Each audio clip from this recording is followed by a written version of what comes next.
So you want to learn about Chinese feng shui or Chinese feng shui. Now, it might seem so overwhelming. There's so many rules. You have to think about so many different things. It just seems impossible to learn all the different rules. How do you account for everything when you're buying a house, when you're looking for a partner, whatever? There's one simple rule.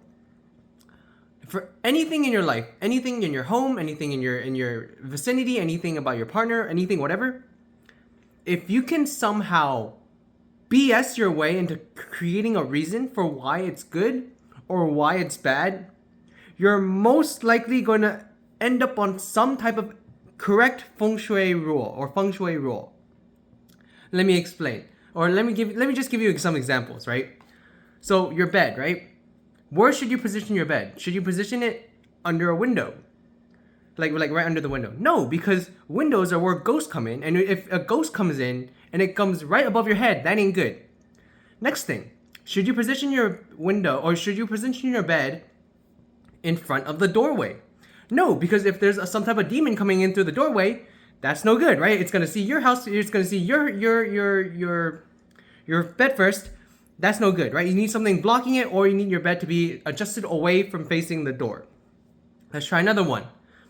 If you have a house and you have a river running in front of your house, is that good or bad? Well, in Chinese, water can also mean money, right? So when you have a steady stream of money flowing in front of you, that's good, because that means you have a lot of opportunity. You have a lot of chances to earn fortune, to earn riches, right? But what if you have a river running behind you? Well, if a river is running behind you, then all this money is going behind your back. You're missing all this opportunity because you're facing forward. The money's running behind your back. So you're losing all this money. This is all running away from you. It's bad. It's bad. No good. How about mountains? Mountains behind your house. Is that good or bad? Obviously, that's good, right? You want something protecting your back, right? You want when even in war, even in battle, you want to be backed up against something so that there's no chance of anything surprising you from the back. So mountains behind you, good, right? Another thing, if your house is situated at the end of the street, is that good or bad? Obviously, it's bad, right? You have all these cars coming towards you, right? That's all. It's bringing all this like super fierce, all this super ferocious energy going straight towards you. That's bad, right?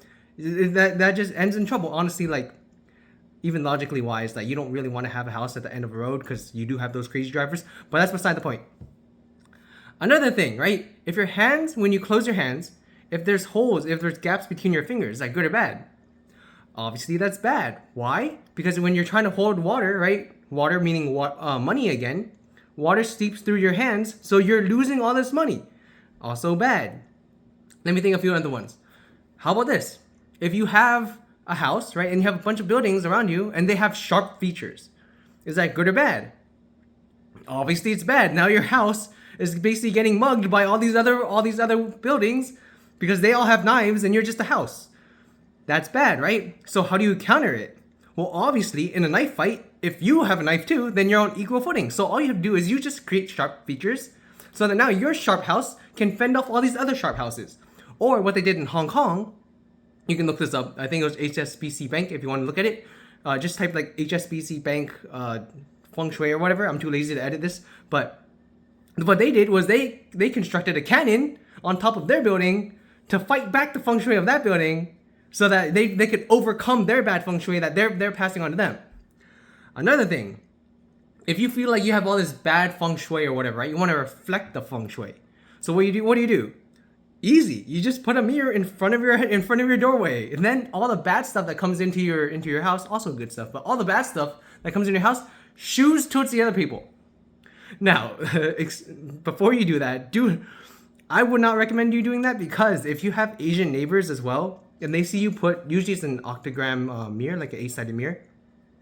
What that does is, apparently according to feng shui, is it takes all the negative energy and all that stuff, and then it shoos it directly towards whatever the mirror is facing. So if your across the street neighbor has that mirror, then that's bad feng shui for you, because that means that all the negative energy that's supposed to go to that neighbor is now going straight towards you. So that's also bad feng shui. So yeah, so like all this reasoning is just like, it sounds like a charlatan or like some BS artist is saying it and like explaining it to you. But these are actual rules, right? So honestly, like feng shui, most of it is just, well, that makes sense to me. I will make it a thing. Hope you learned something. Have a good day.